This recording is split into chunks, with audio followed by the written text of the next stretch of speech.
Have you very recently felt like, Omo, if this sun can be this hot in this Nigeria, how fire won't be?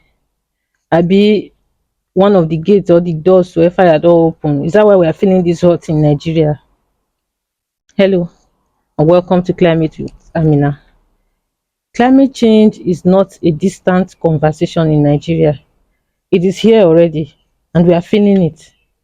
Now, one of the ways that climate change is affecting Nigerians is flooding. Nigeria has been hit by the worst floods in recent time. In 2012, there was a flood in Nigeria, and according to one article I met online, it was described as one of the worst floods that Nigeria has faced in the past 40 years. In that flood, over 7 million people were affected, and over 2 million out of that 7 million people lost their homes and they had to be placed in IDP camps. Now, in 2013 again, there was another flood that affected over 33 states in Nigeria, coupled with the release of water from the Lado Dam.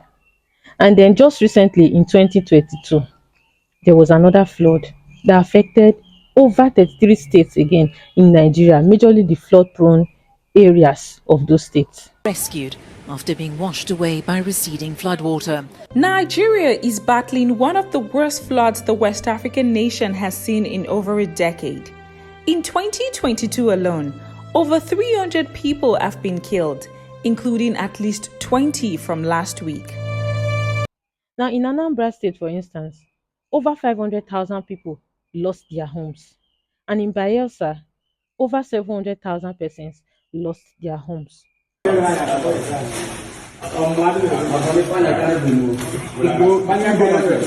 to the second palo, go to that palo.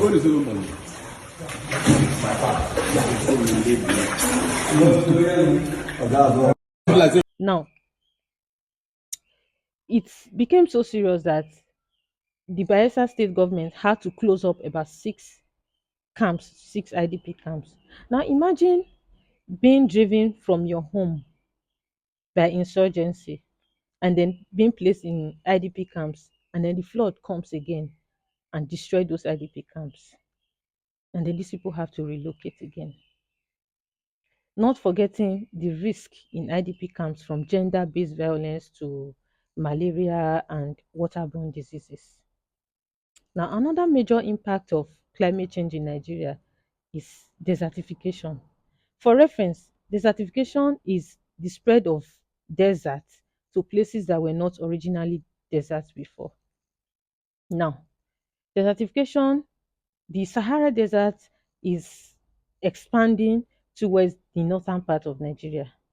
And according to the United Nations, over 10 of the frontline states in Nigeria have been affected by this desertification. States like Kano, Katsina, Sokoto, Kebbi, Gombe, Jigawa, Bauchi states, they are all experiencing desertification. And according to statistics, over 350,000 hectares of land is lost yearly to desertification. Now, farmers have to relocate, look for other places because cropland livelihood is affected. And in the other places, if they are not accepted, if they are not welcomed, you see things like insecurity, communal clashes, like the farmer header crisis we are experiencing in Nigeria. Now, another major impact of climate change in Nigeria is rising temperature. Now, Nigeria has experienced about 1 degree Celsius rise in average temperature. The hottest regions happens to be the north, but where the heat is most felt is in the south region. Why? Because of the high humidity. Much. God, I beg. Because at some point, I'm beginning to think that is it that God is trying to wipe out the earth with it? Because You can see I'm sweating. Like I said earlier, I'm sweating. So you can't just pull off your clothes anywhere. With the way I'm feeling right now, if I'm asked to stay under ice, I will stay under ice. Warm temperatures create breeding grounds for diseases, and NIMET is currently advising citizens to stay hydrated, wear light clothes, and avoid sun peak hours. Now, from desertification in the north to flooding in the rainforest and other regions, and rising temperature in the northwest and other regions as well. Sorry. Climate change is here in Nigeria, and there is no doubt we are currently facing the crisis.